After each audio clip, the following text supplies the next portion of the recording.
welcome to another exciting episode of What's Cooking. My name is Mona Ahmed. I'm the founder, owner, and chief everything officer of Mona's Creations, where we provide frozen skillet meals that are already prepped. We've done all the work and then it remains raw and we freeze it so that all the consumer has to do is defrost, cook on the stovetop for a few minutes or Instapot, and then you can enjoy with the naan that we also include.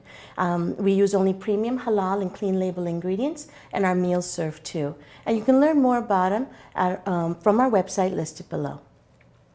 So welcome everyone. Assalamu alaikum. May peace and blessings be upon all of you. I'm so excited to see you all again today.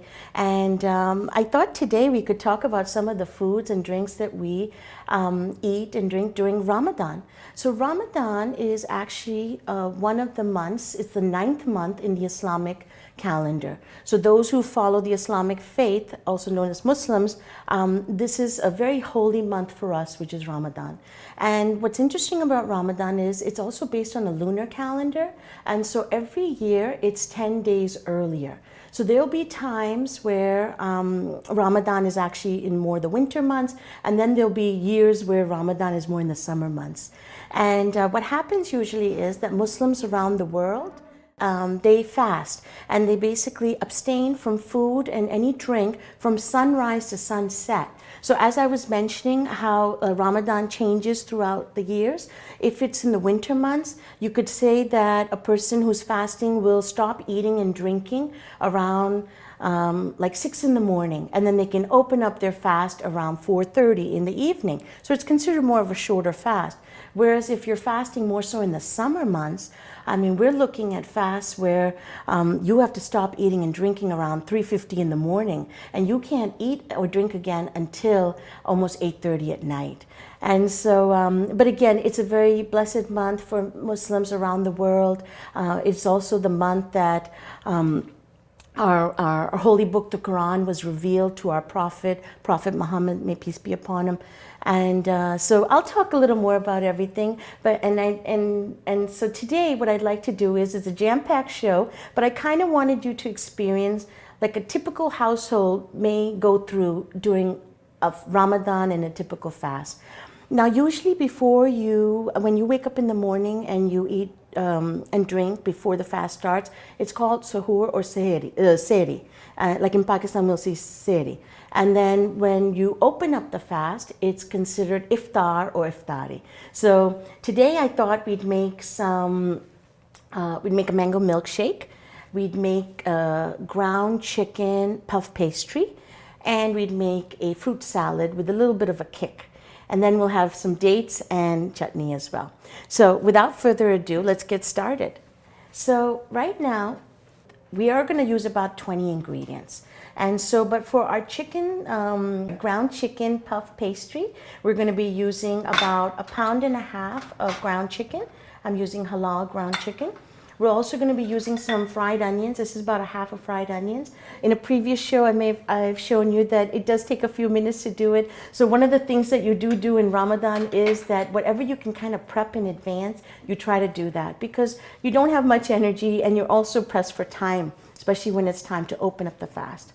I also have about one small onion that I've already chopped, and I have a teaspoon of ginger, which I've already grinded, and garlic, which I've also grinded, 1 teaspoon. And we'll use about 2 tablespoons of oil. In terms of spices, we'll use 1/2 teaspoon of chili powder. We'll also use about 1 teaspoon of salt, and 1/2 teaspoon of turmeric, and 1 teaspoon of coriander. Now, what's interesting is that many times, like you can, for these puff pastries, you really can even make the filling not as with so many spices. You can also just boil the chicken and put maybe some salt and pepper, but I like to put a little more spices in it.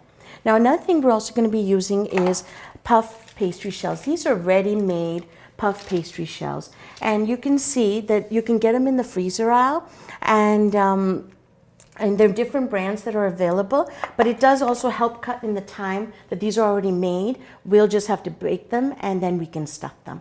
So Why don't we now first thing we do, I've already started the oven. I've preheated it. It's about 425 degrees, and we're gonna bake these for 20 minutes. But we do also like to have them a little warm. So I want to start the chicken first, get that going. Then I'll put the puff pastries in the oven, and then both of them can cook simultaneously. So why don't we put our stove on? We can put it on medium to high. And I'm gonna start by putting the oil. It was about 2 tablespoons of oil. I'm using canola oil, but again, you can use anything, olive oil, vegetable oil. And I've also already using my fried onions. So I'm gonna put that in there. And again, with the fried onions, it does take a little bit of time, right? I think last time, if you remember, it was about 10 minutes or so or more. And so if this is something, this really, you can actually cut 10 onions at one time, cook them in the oil, and then put them in the refrigerator. They will easily last a week or 2 weeks even. And then you just scoop it out and then you have it. And that saves you time. Another thing I'll do is I'll put our ginger. This is 1 teaspoon. Also grinded. Again, if you're pressed for time, you can always use powder. You know, you don't have to always use a ground one. And this is the garlic, 1 teaspoon. And then I'm going to also, I'll put my spices in. So I have 1 teaspoon of salt. Again, please just use what you're comfortable with. I'm going to use 1 teaspoon of coriander powder. So this is the ground coriander powder. I'm going to use a 1/2 teaspoon of turmeric. Again, this gives us the color and it gives us the flavor. I really do try to use turmeric in a lot of things, just because given the health benefits.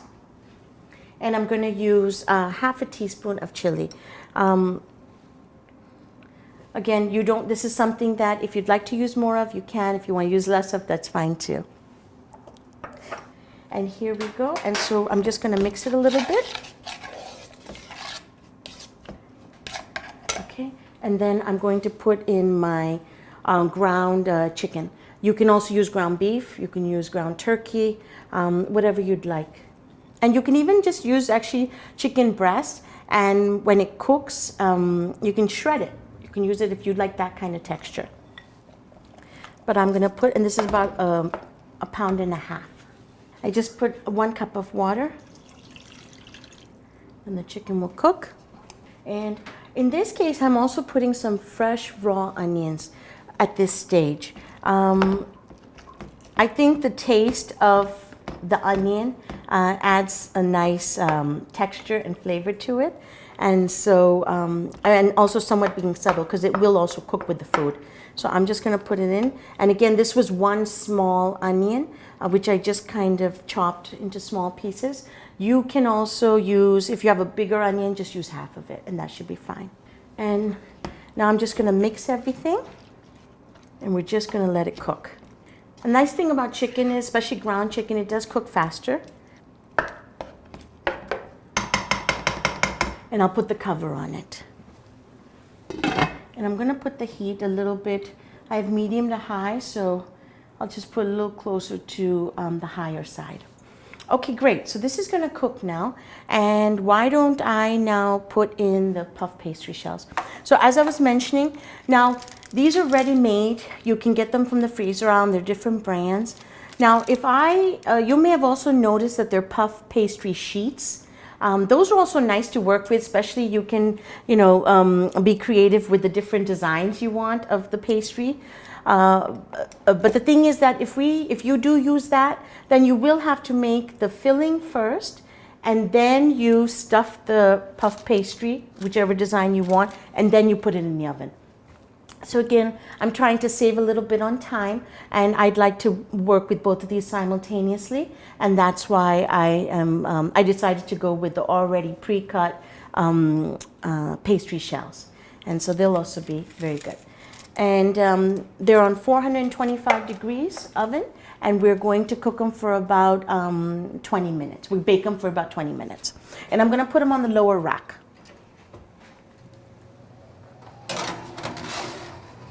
Okay. Now, while that's being done, I was talking about having a fruit salad. Now, what I did in advance was I basically cut some fruit already in advance.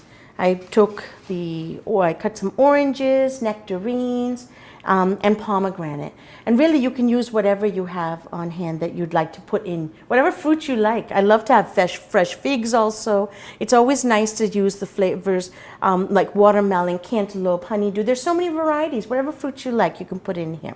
So what I'm going to do now is that whatever I could cut in advance that I knew that wouldn't get dark or discolored, I did. I have pomegranate, orange, and nectarine. Now I'm just going to cut some bananas and apple.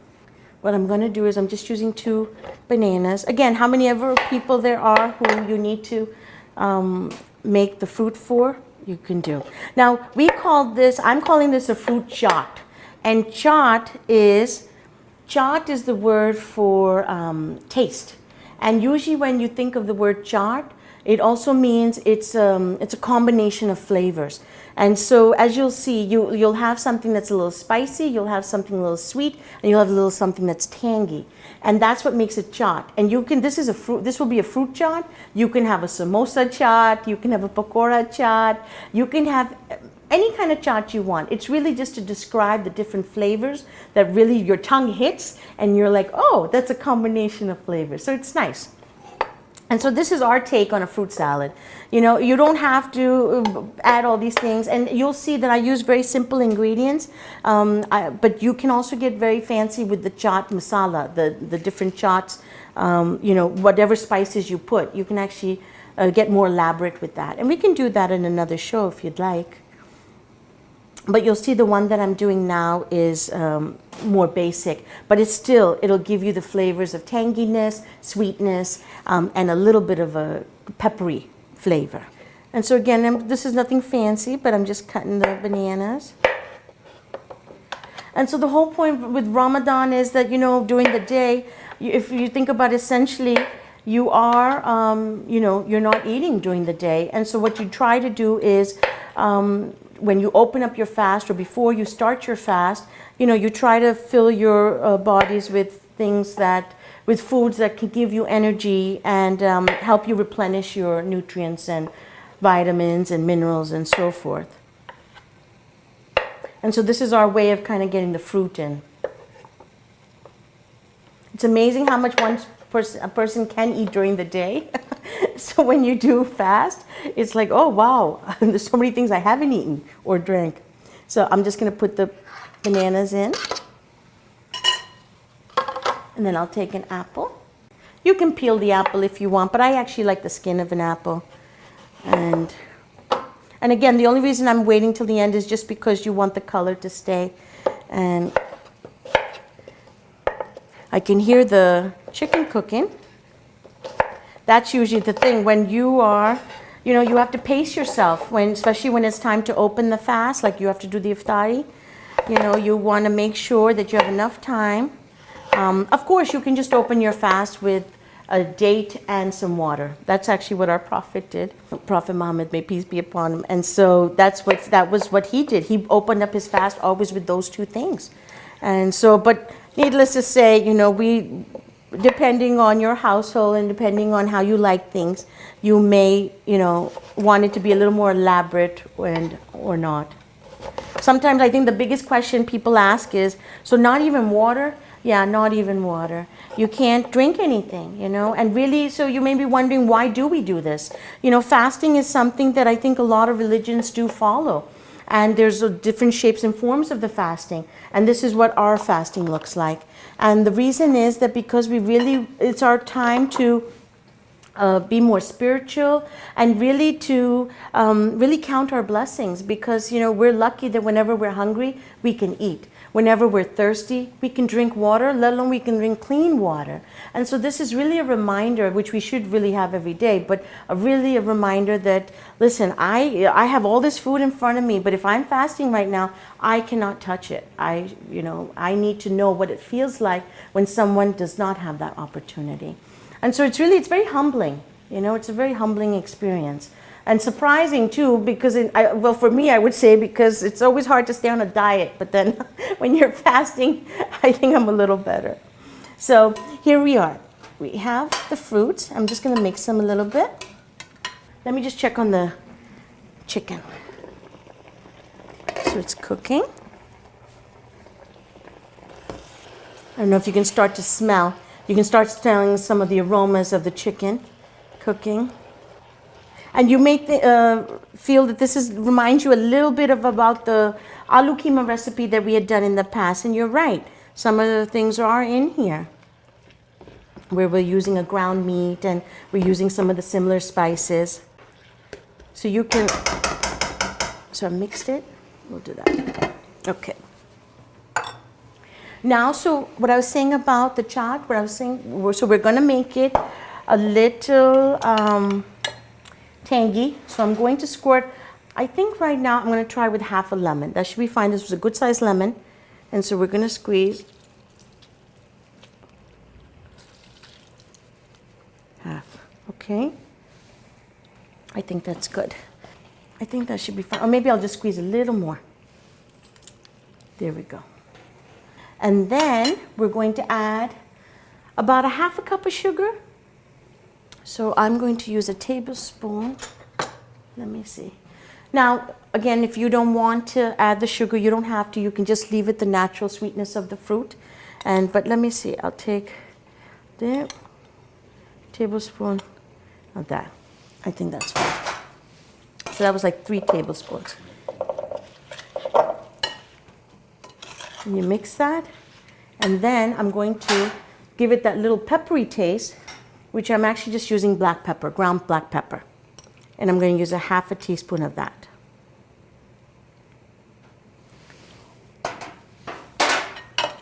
And that's it. I'm going to mix it. And actually a little bit of the juice from the lemon juice is going to give it that liquid taste. And we're just going to let it sit for a little while. You can put it in the refrigerator if you'd like to have a cold fruit chaat, or you can even just leave it as is. But you'll notice that when you eat this, you'll notice that you will taste the flavors of sweetness, tanginess, and a little bit of peppery taste. Okay, let's check on this. We're always multitasking in the kitchen. Have to. There's so many things going on. Okay, good. As we can see, the water is starting to evaporate.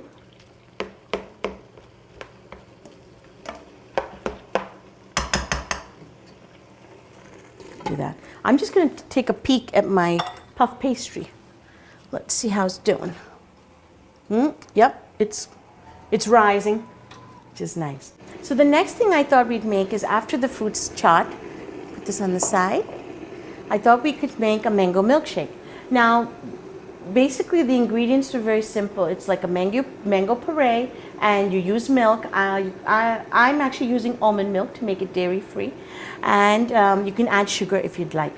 And so here is an example of, this is the mango puree that I got. It actually comes in a can, and it's pure mangoes, and really because of the region of Pakistan, India, that whole region has so many different varieties of mangoes, and it's just so nice, and it varies. You know, some of them are a little tart, some of them are very sweet. If you look at the mangoes, some of them are very long, some of them are very round and short. So it's very nice, big varieties. And actually, you know, I wish we had more of those mangoes available here. And when they do come, they're quite expensive. They're like almost $6 for one mango. And but it really is, it's like, it's the king of fruits, it's delicious. And so for the mango milkshake, what I'm using is that, of 2 cups of mango puree. If we were in season and you had fresh mangoes, just make sure you have enough of like 2 cups of mangoes, and then you could use that for the milkshake. So we're gonna use 2 cups here. So I'm using almond milk, and this one is, so the ratio is 1 to 1. 2 cups mango puree, and 2 cups almond milk in this case. So I'll put that on the blender, put it here. The color of a mango is so beautiful too. And mangoes are so good for you too. I mean, you know, they're so fiber rich and very nice. Some people like to eat in Pakistan, so many times when you get mangoes from the market, right away they get a big bucket and they put it with ice and water, and they put the mangoes in there. because they want to eat like a cold mango. And sometimes when you take the mango, all you do is snip off the top and you just kind of eat it right from the mango itself. You don't even slice it and everything. There's so many mango trees there. It's very nice. So we have that, and then we're going to use the 2 cups of almond milk. And I'm also just going to use a little bit of sugar. I would say 2 tablespoons. That's it. Yeah. Now the milk is cold, but if you'd like, you can also add some ice. But let's just blend it.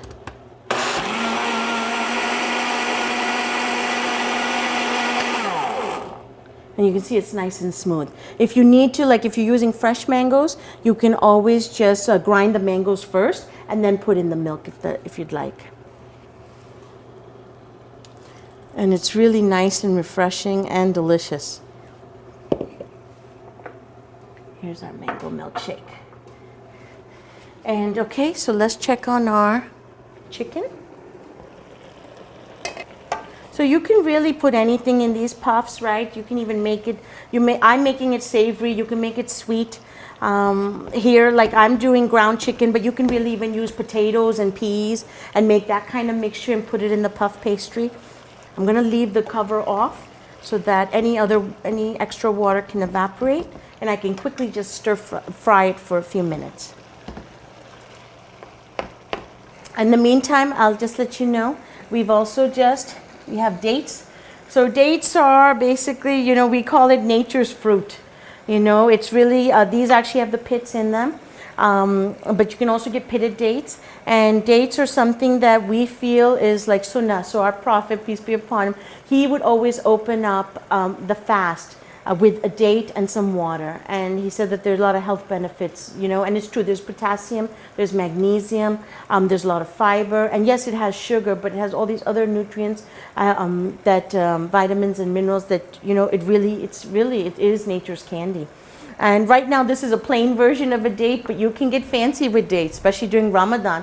You can slit them open, you can put some crushed nuts in them, and make some kind of almond paste or something of that nature. And they could really just, you can coat them in chocolate. There's so many things that you can do with a date.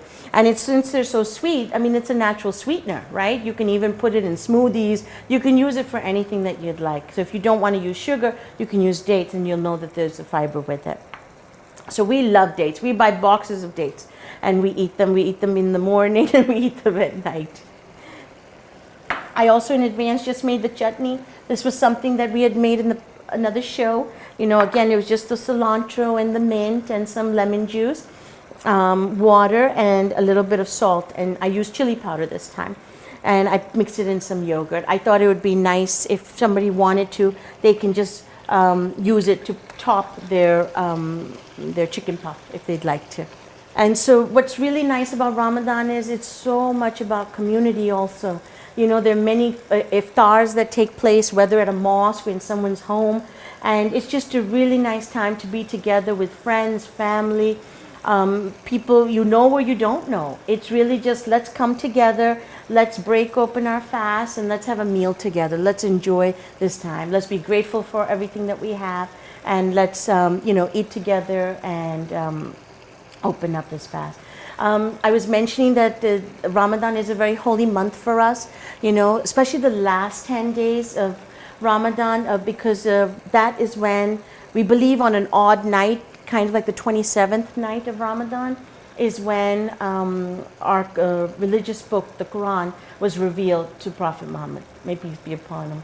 And so that is very special. And so we feel that if you spend that night, just repenting your sins and praying for things that you want, it's possible that it may be granted. So you'll find that people stay awake the whole night, whether at a mosque or in their home, just really, again, it's really just taking the time to reflect, to be grateful, and hope, be thankful for your blessings, and just, try to see what you can do to be a better person. I think we all try to strive to be that. But really there's a sense of community. But people try to read the Quran the whole month of Ramadan. The Quran is divided in 30 parts. And so in Ramadan, you can read the Quran every night. And so you can actually finish reading the entire Quran in the month of Ramadan. And so it's just Ramadan's a very special time for many Muslims, and many times we pray that, may we be able to experience this Ramadan, and may we be able to experience another one too for the next time. So I'm going to take out the puffs. I'm going to close the oven.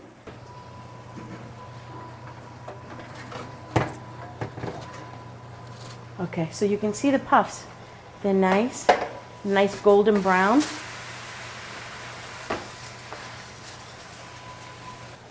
And the way these puffs are, that all we have to do is lift up the top and then we can stuff them. So it looks like the chicken is ready, our filling is ready, so I'm going to turn off the stove. Now we're going to fill the pastry shells. And what I do is typically I just take the shell and I lift up the top. It comes right off. It's like a little hat. And then I'll actually put it on the plate because if there's any chicken that falls on the side is okay. And we're going to fill it. There we go. We just put the cap on top. That's it. And so as you can see, these are easier to work with for me at this time. And then there are other times where I can use the sheets.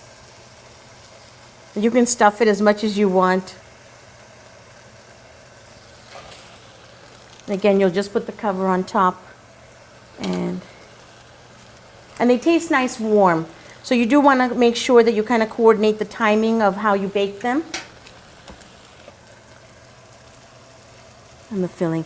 And again, I use chicken, but you can use ground beef, you can use potatoes. You can even make a sweet puff if you'd like. It all depends on what you're looking for. What we tried to do today was to have something sweet, something savory, something tangy. Usually after iftar, again, depending on if it's like in December and the roza, we call it roza, the fast. If it ends sooner, then you may want to have dinner afterwards. Otherwise, if you were having iftar and it is closer to bedtime, then this is enough. And also sometimes people don't even go very elaborate. They'll just open up their fast with some water and a date and then have dinner right away. So really up to you. But these are some of the treats that we eat at my house that I had growing up, and that's what I wanted to do and share it with you today. And so thank you, everyone. I'm so happy that you were able to join me today. For all of you who do observe Ramadan Mubarak, Ramzan Mubarak, and we hope you have a blessed month. And for those of you who don't observe it, I hope this was an episode that you did get to learn a few things about Ramadan, about Muslims, about the Islamic calendar, and then just how we do fast from sunrise to sunset. I look forward to seeing you again soon. Take care.